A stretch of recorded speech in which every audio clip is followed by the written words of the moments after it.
Woo! What's going on? What's going on? I need y'all to hit that like button, subscribe, and share, and tell your friends about that money, man. You already know, man. We got some news, and I'm telling you, right? Dang. We got some news, and I'm telling y'all right now, Money Man been saying this since day one, man. Kevin Stefanski voted worst coach in the NFL by his own players. Proof of Shedeur Sanders' sabotage. And I'm telling y'all, man, look here. When the information came out, Money Man put that post on Twitter right here, man. Y'all go follow me on Twitter. It's down there on the ticker at the bottom. Got 10.7 views, man. Worst coach in the league voted by his own players.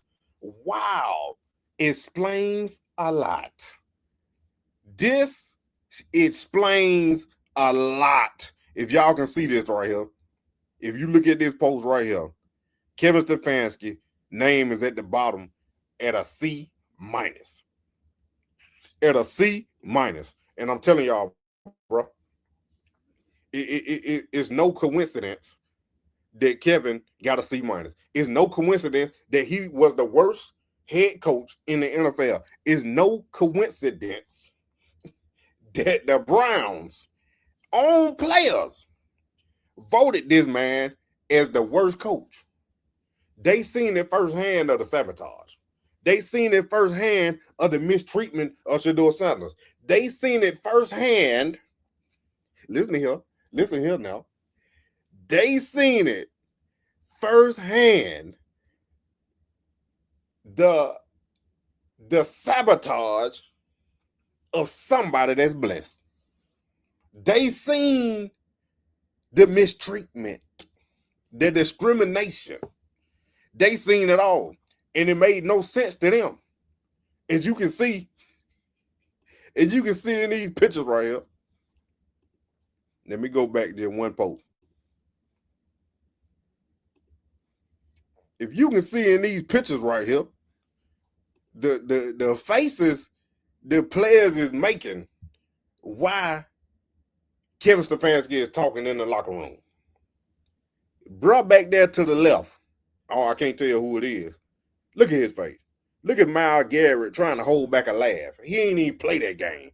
But in one of them pictures back during the season, we had looked at Myles Garrett was looking confused. I think it was a video when Kevin Stefanski was giving his victory speech or end of the game speech, whatever it was. Myles Garrett was looking confused, like, bro, you lying. That ain't what you said. And look at Dylan Sampson. Look at Dylan Sampson. What I'm saying is, Denzel Ward, I know, and it was one other player. It was one other player that came out where it wasn't even one other player, because Andrew Berry said it out his own mouth. Andrew Berry said it out his own mouth. The reason why Kevin Stefanski got fired was he wasn't seeing development in the right areas in certain positions, and they needed somebody to hold the team accountable. So the player, Denzel Ward, had said the same thing. So Andrew Berry didn't reach and get that out of nowhere, because Denzel Ward said it before Kevin got fired, that they wanted a coach to hold them accountable. So Kevin had been lying to the players, and they knew it. They knew it. Because you going around talking that big talk, but you ain't walking that big talk. You going around talking that big talk, but ain't walking that big walk. You saying one thing and doing another. Throwing a rock, then hiding your hand. I'm telling you, man, it ain't no coincidence, man. It ain't no coincidence. Now, they came out.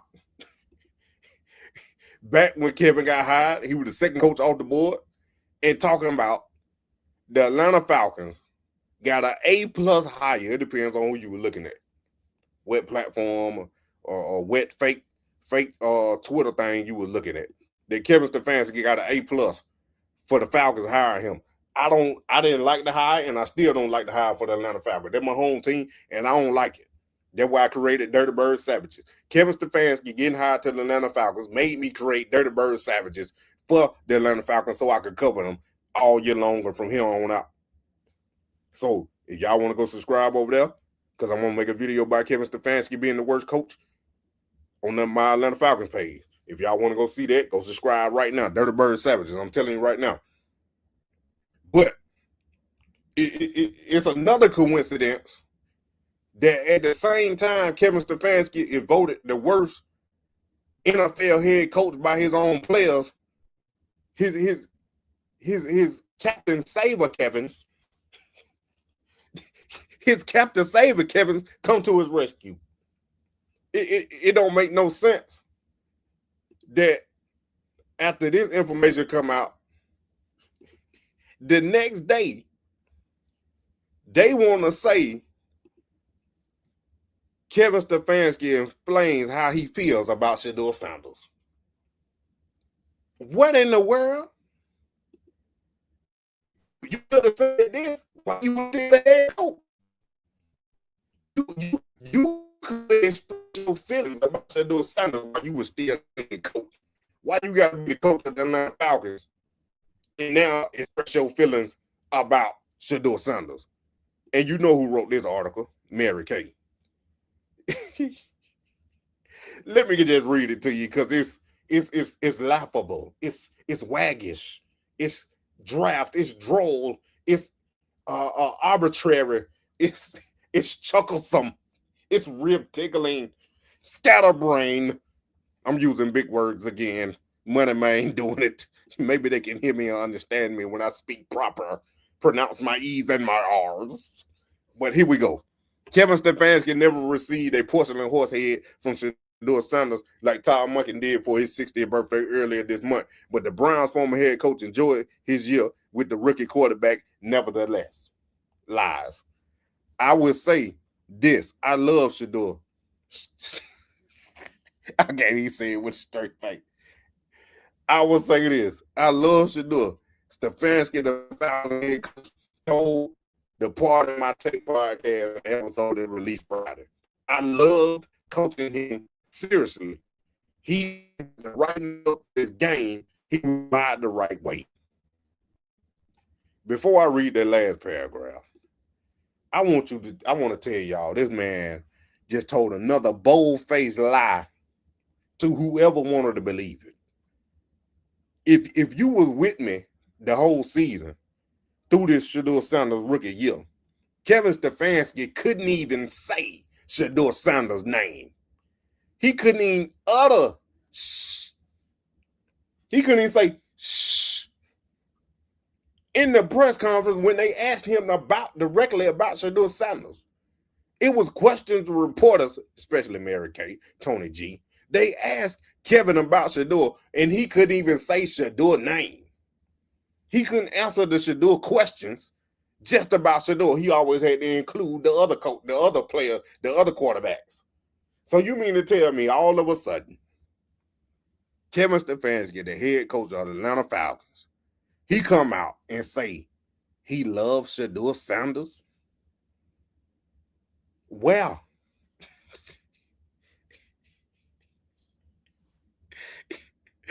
you know they lying.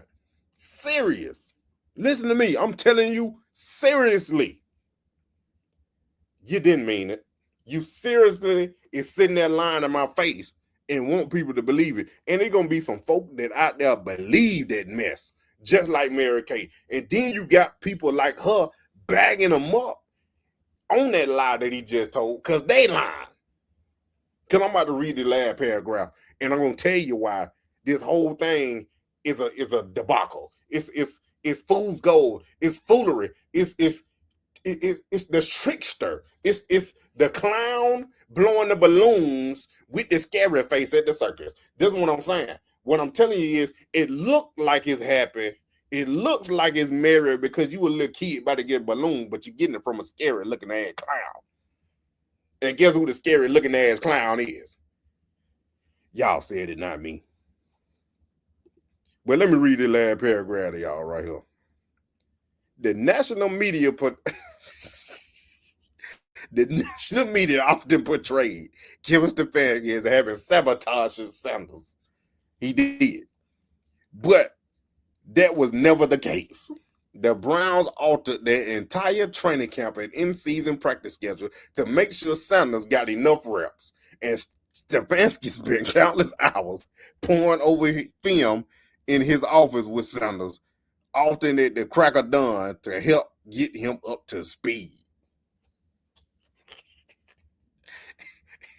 The Browns altered their training camp and in-season practice schedule to give Shedeur Sanders reps. Shedeur Sanders, as we know, was thrown to the equipment manager. You mean to tell me they altered practice and the practice schedule so Shedeur could throw to the equipment manager? Hungry dogs was a thing Kevin had since he was there. That didn't happen because Shedeur Sanders got to the team. Hungry dogs had been there. And then he is only throwing to the undrafted and practice squad players. It was never no first team reps. So they altered the practice to get Shedeur some reps. Shedeur went to Kevin to tell him that, coach, I want to do the one-on-one. Now you flipping it trying to say Kevin brought Shedeur in to get him up to speed. But Todd Monken, if you were here last night, in the video that I just put out, well, it was last night. I ain't put that out. But it was in the interview. I don't know if it was in there or not. But Todd Monken out his own mouth said Shedeur Sanders wasn't developed until the mid-season. And he still wasn't developed then because he wasn't getting no first-team reps. He wasn't even thought of. Even when Dylan Gary became the starter, Shedeur Sanders still didn't take no first-team reps. And he was the next man up. So you mean to tell me all of a sudden, Kevin Stefanski, you love Shedeur? Man, I ain't never seen somebody lie so much, bro. And the Cleveland media lie so much, and Kevin Stefanski lie so much, they done started to believe it. They Cleveland media done got to the point to where they think they are celebrities. Like they articles and they statements and they takes and they narratives is what is driving this Cleveland Browns media that's getting all this attention. Y'all media is y'all narratives and takes are not driving the media that the Browns is getting. The eyes and the attention the Browns are getting is not y'all. Y'all think y'all the celebrities. Mary Kay thinks she a celebrity. Tony G, Anthony Lyman. Y'all think y'all celebrities because your subscriber count and your view count on your articles skyrocketed when Shedeur Sanders came to town. You think you the celebrity, but you not. Let Shedeur mess around and Andrew Berry trade Shedeur. For whatever reason. It's not going to happen, though. I don't think so. But let Andrew Berry trade Shedeur and see how much attention y'all get. Let y'all go get a quarterback. Malik Willis, not happening. Anthony Richardson, not happening. Kyler Murray, Tua, not happening. Ty Simpson now, not happening. Let one of them quarterbacks come in and they start. You're going to have the same thing you did last year. Fans irate. Your own Cleveland fans irate that Shedeur Sanders not playing. Now I'm telling you, man, this be foolery, man. And they're going to take it and run with it because Mary Kay then came out, done said that mess about Ty Simpson. Now, the Cleveland media running with it. When she said about Ty Simpson, they looking into Ty Simpson. They weren't looking into Ty. Todd Monken said he knew Ty Simpson since he was younger. That's it. Now they done interview with them. Of course they gonna talk to them. They talking to every player at the draft. Every top player they at the draft they talking to them. And the whole draft class ain't at the combine. If y'all didn't notice, all the draft class, all the players that's getting in the draft is not at the combine. So they gonna talk to all the players. That's part of the process. They got to go through process of elimination. Excited. My dad and Coach Monk go way back. They talk often. He texted him when he got the job, and they texted a little bit. So if I had the opportunity to play for the Browns, it'd be a dream come true. I think I'd be in great hands, with the team that they had, the organization, and then Coach Monk and what he does with quarterbacks in the offense is super friendly, quarterback friendly. And I think that he's going to coach me hard if I be able to go there. But he's going to do it in the right way. So I'm super excited. Excited. Dude is in the draft process. He's supposed to say all the right stuff. Why wouldn't he want to come play for the Browns? That means he's in the NFL. That means he made it. That means I fulfilled my dream. I made it to the league. It don't matter what team I'm on. He just had, just like he said, his dad and Todd Monken have a relationship. That does not mean that Todd Monken want to draft Ty Simpson. That's not what it means. And it's asinine because you mean to tell me a player with 4 years. First, hold on. Let me start from the beginning. I'm gonna start from the beginning why I say this. First, you tell me Dillon Gabriel stayed in college football for 6 years. And you congratulate him from bouncing to 3 different schools and playing elite. That's why you drafted Dillon Gabriel in the 3rd round. 6 years. The players staying in college football longer. Granted, Dillon Gabriel played at each of those schools and put up numbers. Now you mean to tell me a quarterback that was at Alabama for 4 years and only started 1 year, that's who you want? That makes no sense. Notice I didn't use Shedeur in this situation. I said Dillon Gabriel. He stayed 6 years in college, and you praising that man for being in different systems in college. Now all of a sudden you gonna tell me you gonna draft a quarterback, Ty Simpson, with only 1 year of starting experience at the University of Alabama, that ain't the same Alabama because Nick Saban left? That's what you telling me. That's what you telling me. That makes no sense. You just keep reaching. You keep reaching. And then Ty Simpson too cocky for me. He too cocky. The dude talking about he want to be somebody's franchise quarterback. I don't like it. I don't like it. He needs to fall in the draft. I do not like it. Franchise quarterback. Like I said earlier, like the Alabama is, franchise quarterback. Like I said earlier, like the Alabama is, prepared you most for the NFL. And, with the infrastructure that they had and, the guys from Coach Saban, Coach DeBoer, Coach Grubb, all the coordinators that I had before, I run an NFL type system. It's definitely prepared me for, saying those long play calls, saying those checks, making sure that, I get us in the right protection.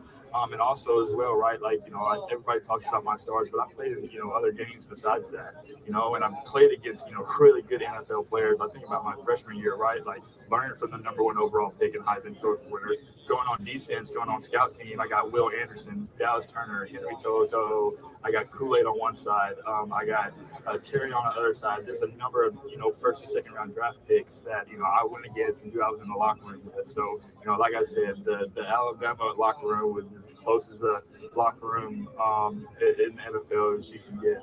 You talked about. I don't know about y'all, but it seems like to me that Shedeur Sanders done said the same thing these fair-skinned, because Mendoza is not white, these fair-skinned quarterbacks have said the same exact thing Shedeur said, or Shedeur said what they said, because Shedeur said it first. But he got punished. He got scrutinized and thrown in social media jail.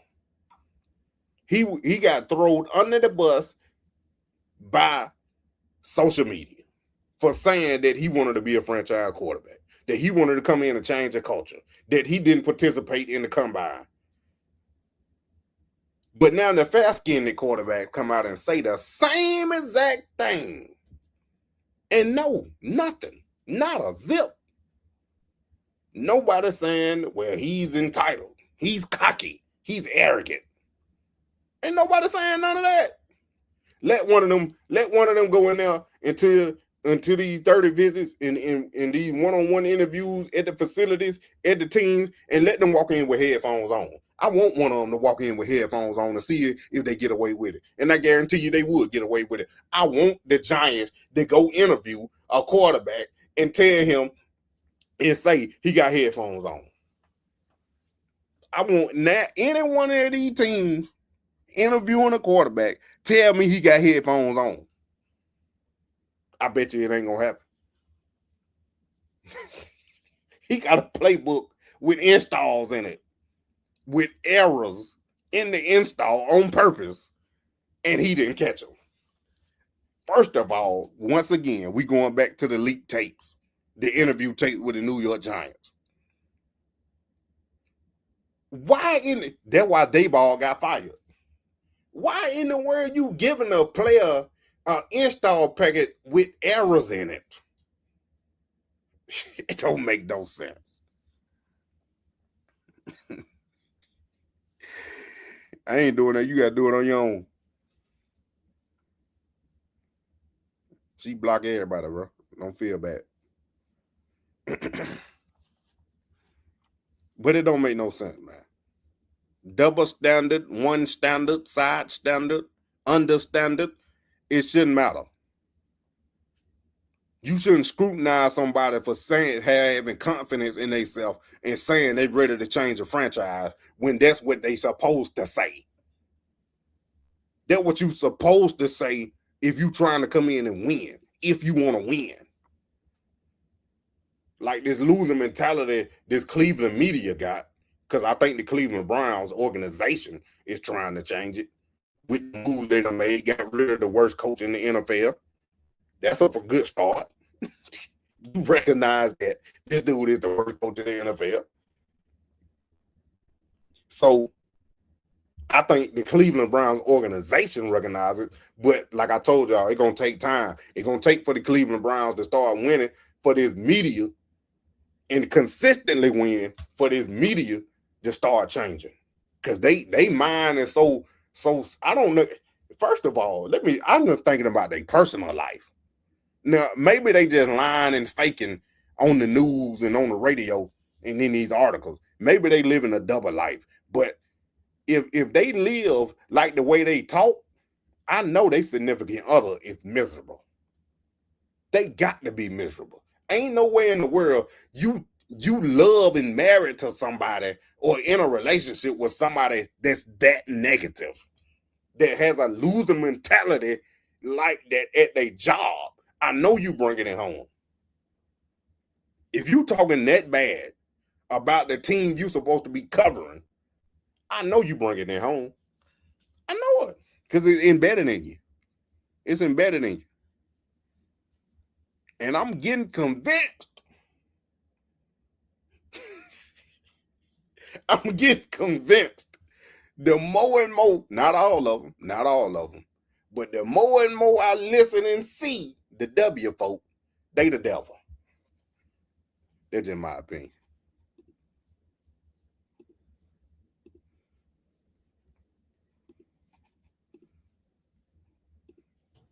You just drafted 2 quarterbacks late last year. Why take another one now? Yeah. I don't understand that. So either I think the Browns should either draft a quarterback high or not draft a quarterback at all. Yeah. And if they don't think there's anybody worth drafting high, then don't draft a quarterback. And then either bring in a veteran or whatever you want to do. But I don't see the point of taking another mid-round quarterback. No, every time we talk like this Ty Simpson thing, I just Yeah. keep thinking back to last year, and we just dismissed Jackson Dart. Right. Everybody dismissed him. Yeah. He's not. I'm not dismissing the Ty Simpson but I'm just thing. saying, no, we never had a serious conversation. No, we did not. About Jackson Dart being a franchise Right. quarterback, and the Giants are head over heels in love with him. Right. So, I and like it feels like Jackson we're Dart. doing the exact same thing with Ty Simpson. I don't think Nobody's taking him seriously. I am. Oh, you think they're going to take him? I think there's a possibility they could. I mean, I would. My stance last year was Yeah. there's no quarterback worth taking, so you have to punt on this year. Right, because but they're that telling was not you- the case. and that was not the case. Yeah. There In was fact, there another were one 3 worth quarterbacks. taking. There was another one worth taking. Yeah. Yeah. So I just think you got to be very careful in how you look at these guys that you would dismiss, that you would say, well, he's not. I definitely think I'm not saying you in particular. I'm just saying you in general, because I get the feeling people in Cleveland are not thinking Ty Simpson is a viable candidate. He shouldn't be. And Jackson Dart shouldn't have been neither. Like, to be honest, Jackson Dart ain't showed me nothing. If you want to go, if like these haters and trolls say, Shedeur ain't never win nothing in college. His record in college is horrible. So if I'm, this is what I'm basing this off of now. So y'all don't talk the money man it. Nah, listen. If I'm thinking like the hater and the trolls now. If the hater and the trolls was sitting there and talking about Shedeur Colorado record was 15-14 or whatever it was, and you telling me he ain't no good based off of that, that means Jackson Dart ain't no good. That means Cam Ward ain't no good. That means Carson Beck need to be a first round overall pick, and then Trinidad and Ole Miss need to be a first round pick next year. Or he should have came in the draft. He probably would have been the second quarterback off the board. Because both of them clearly got their team farther than the previous quarterback that went in the first round. I'm just saying. And that's why I think Brian Daboll got fired. Because they traded back in the first round and grabbed Jackson Dart when they should have drafted Shedeur. They sat there and met with Shedeur consistently. They probably were the New York Giants probably was the team that met with Shedeur Sanders the most. I don't know that for sure, but based on what I had read, that they had the private dinners, the 30 visit, they was in Colorado during the season, they was at the pro day. Based on all of that, I think the New York Giants met with Shedeur Sanders the most and was scouting him the hardest. But I think Brian Daboll wanted Jackson Dart. The GM and the owner and all that, they agreed. And they got Jackson Dart. And Jackson Dart threw for 33 yards in one game. Don't nobody want to talk about. And ain't now other rookie quarterback in the NFL throw for over 350 yards or 300 yards. At that, ain't no other rookie quarterback throw for 300 yards but Shedeur Sanders. Man was projected first round top 3 pick. Top 5 at the least. And fell to the 5th round. And you telling me, like, bro, come on. Coach, he gonna get better just based on now that he got a real head coach that gonna develop him the right way. He gonna get better. But what is his potential? Is he gonna live up to being a first rounder? And a lot of people don't realize this. Even though Shedeur gets scrutinized by the media and the haters and trolls like he a first round pick, and then they turn around and keep telling us that he was a 5th round pick. So his expectations shouldn't even be that high. So but when he come out being the starter next year and set the league on fire, you shouldn't expect this from a 5th rounder. Because you done told me he was a 5th round pick this whole year. That is the reason why he fell to the 5th round. But now when he starts lighting the league up and be in the MVP conversation, getting Pro Bowl number 2, because you say he didn't earn the first one. So when he earned this Pro Bowl number 2, what excuse you gonna say now? when the New York Giants still picking the top 3 and the Browns in the playoffs. I'm just saying it's a reason why Jim Harbaugh waited to see what Todd Monken gonna get the head coach job. That's all I'm saying. I think he gonna do it. I think Todd Monken gonna do it because he said he already done met with Shedeur 3 times. I ain't hear him say that about Dylan Gabriel, Deshaun Watson. I ain't hear him say that about none of that. And from what I hear, Todd Monken is very straightforward. So if he done met with any of the other quarterbacks that many times or at all, he would say it. That's what I'm thinking. When y'all say so, that man, I don't think the man lied to me one time yet. Kevin was lying. He done lied in Atlanta already the first day. First day on the job, Kevin lied in Atlanta. Todd Monken ain't lied to me yet, I don't think. From what I know right now, Todd Monken ain't lied to me. But we gonna see. And then again, I told y'all, man, it's gonna take 2 to 3, 4 years before we actually figure out what Shedeur Sanders is. And it just ain't him. It's all these quarterbacks. Because if you would have based Caleb Williams' season off his rookie year, you would have thought he was going to be trash this year. Same thing with Bryce Young. If you would have based Jaden Daniels' season off his rookie year, his second year, you would have thought, like me, that he was going to light the league on fire again. So you draft him in the fantasy draft. And he ended up getting hurt all year. So you never know. You never know. So now we're going to be going into year 3 to some of these other quarterbacks. And now this is the time you really going to see what type of quarterback they is. Did Caleb Williams actually lead the Browns? I mean, not the Browns, but the Bears. Like, is he actually that good? Because you got to stay consistent. If you want to be good and good sometimes, you got to be consistent. So we gonna see this third year. Same thing should do. After this season, he light the league on fire. He tell the Browns, hey, I'm your franchise quarterback. And they move forward with next season in his third year. You should see an even bigger jump because I believe Shedeur potential is not limited because he's aggressive in becoming better and want to be great. You know what I'm saying? So, and he got something to prove. Shedeur in shape, bro. What you talking about, coach? They gotta have the offensive line to keep him healthy.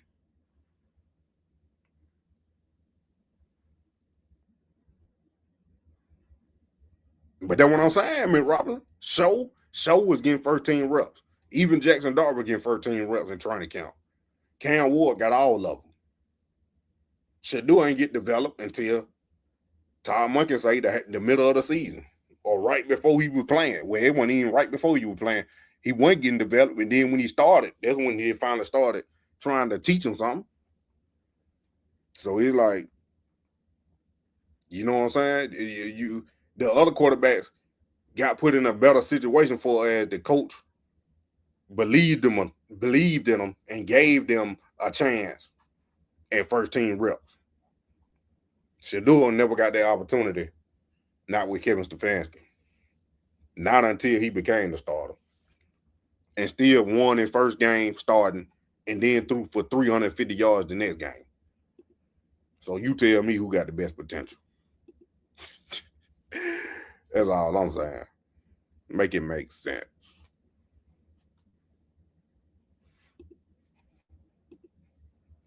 I don't know that just making the playoffs would make the baggage.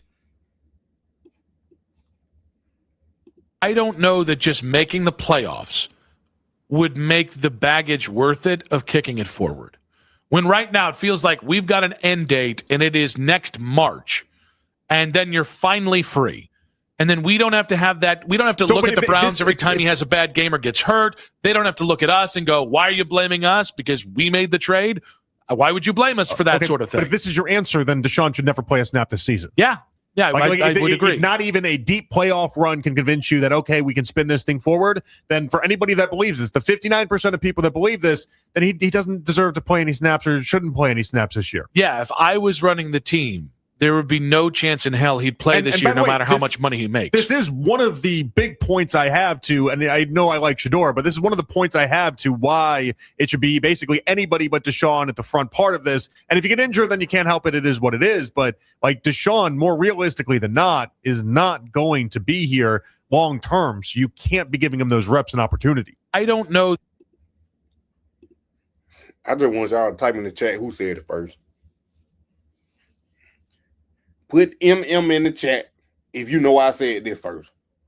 That's how I know. See, that's what I'm telling you, man. Folk be in my channel just sitting there, and I don't know who it is. Folk be in here listening and going out because they got a bigger platform and using my stuff. Because I told y'all that 2-3 weeks ago. I made a video about it. I said it makes no sense for the Browns to double pay Deshaun Watson. Because he's not coming back on a veteran minimum. If you play him, you wasting a year. You wasting another year of Myles Garrett and Denzel Ward, and you wasting another year of Shedeur Sanders getting developed on a quarterback that you trying to get rid of. And you won't even tell me you still owe this man $90 million after he become a free agent, and then you're going to pay him again to come back as your quarterback and stay in that debacle even longer? No.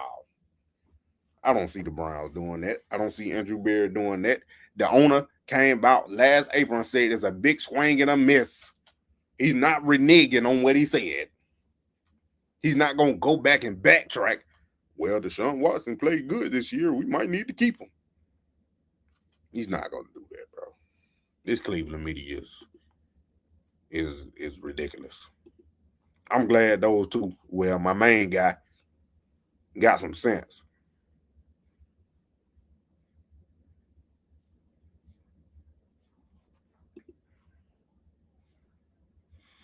$19 games in 3 years, and that's still not a big enough sample size, according to Todd Monken. So you mean tell me you gonna play Deshaun Watson with 19 games and risk him getting hurt again, and then you're gonna have to be play. You're gonna have to force be play. You're gonna have to play Shedeur anyway. So yeah, that's all I'm gonna say, man. But I appreciate y'all for coming. Hit that like button, subscribe, and tell your friend about that money, man. You already know I'm getting about that thing, man. I'm telling you right now, man. I should be back in the main studio tomorrow night if I go live. I don't know if I'm going live yet. Depends on what time I get back. But I might see y'all back in the main studio tomorrow night, and we're going to get it lit again. If I do go live, it'll be scheduled and already, but it might be a late one. Maybe like 9 p.m. and 10, somewhere around there. But I'll let y'all know. But, yeah, I appreciate y'all for coming. Hit that like button. Subscribe and share and tell your friend about Money Man. You already know. And everything down there, strolling at the bottom. If you ain't follow me on TikTok, the prime effect you need to. Follow me on Twitter, X, or whatever you want to call it. Them two handles down there, Brian Time Ops 21 and Money Man. And subscribe to Renewed Gospel. We still doing big things or whatever. Sabotage and Terry coming soon. A video dropping soon on that. Follow me on Twitch. Brian Time Opulence, the Stock and Crypto channel. I'm gonna make a video probably Sunday on that channel because I ain't been able to do it. And like I said, Dirty Bird Savages too, man. But I appreciate y'all for coming. Y'all already know what time it is.